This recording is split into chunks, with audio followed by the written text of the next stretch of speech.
So this is the Surface Laptop Studio 2. Microsoft says it's the most powerful Surface system that they've ever made, and it combines a lot of aspects from different Surface products. There's a little bit of the Surface Pro in here, a little bit of the Surface Book, a little bit of the Surface Studio, which was an all-in-one desktop, and I'll show you how it works. It looks like an ordinary clamshell laptop, but the screen is actually hinged horizontally across the middle right here.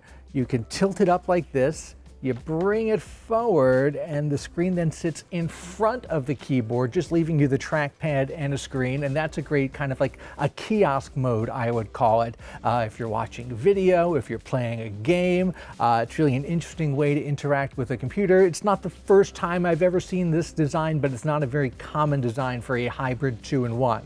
Then you can go even further and you can take the screen and fold it all the way down, and then you have got a big kind of chunky tablet. And you see it doesn't sit entirely flat. It's raised up a little bit in the back. That's because of that hinged design right there. And this is a pretty hefty system. I don't know if I'd feel comfortable just walking around all day with this like a tablet, you know, maybe writing on it with a stylus or something like that. But I like that you can go from clamshell mode to tablet mode to this kind of in-between mode.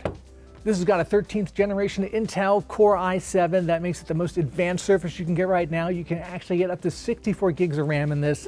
And graphics-wise, you can get an NVIDIA 4050 or 4060 in this. This drives the price up a lot. I've got the 4060 and the 64 gigs of RAM in here, so this is more than $3,000. But that means that besides being a good machine for creators and video editors and Photoshop editors, it's actually also a pretty decent gaming rig. It's not as fancy as a dedicated gaming laptop with the 4080 or 4090 GPU, but with the 4060 you can play just about any new game at decent detail settings, at decent resolution settings. So this system pairs well with Microsoft Slim Surface Pen, which is a stylus you can buy separately, and it's got a lot of cooling built in. You can see it's got this big ridge right here underneath, and that's where a lot of the fan vents are. So it's actually thicker than it looks like. It's a pretty hefty system, but it is, again, the most powerful Surface you can buy. Starts at $19.99, goes up past $3,000 depending on the configuration options that you choose.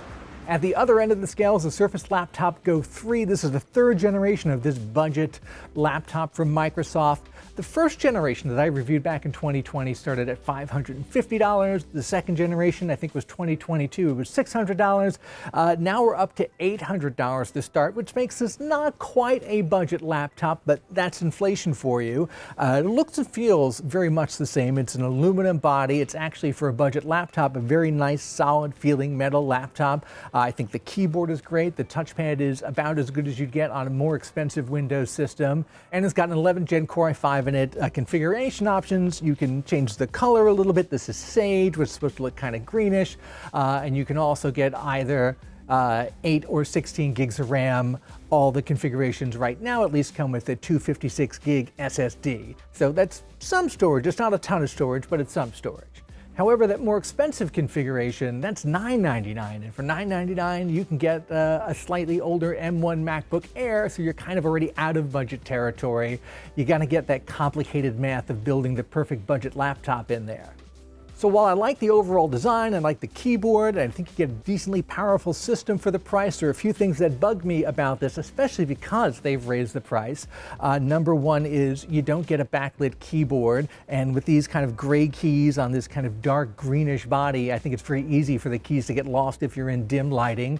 The screen, it's a 12.4-inch screen. It's not quite full HD resolution. It's close, but again, I think on any laptop you should expect at least full HD resolution on the screen. It is a 3x2 screen, however, so you get a little bit more of that height on it, which is good for reading documents. I also don't like that the webcam is a 720 webcam. Those are all but extinct, especially during COVID when we all had to get used to doing Zoom meetings together all the time. Almost everyone traded up to a regular HD webcam in their systems. This is a lower resolution webcam, not nearly as good. You could really benefit from getting a better webcam in a system like this. I do like, however, that it's got Microsoft's fingerprint reader built in, because you can't use the webcam for facial recognition login, but the fingerprint reader that's built into the power button works really well. And just be aware that you get one USB-A port, one USB-C port, a headphone jack, and that's it, except for the proprietary Surface power connection, which is on this side. But of course, if you don't have that with you, you can still charge this up using a regular USB-C cable. To read our hands-on impressions of these systems, including benchmark results for both machines, go check out the links at gizmodo.com.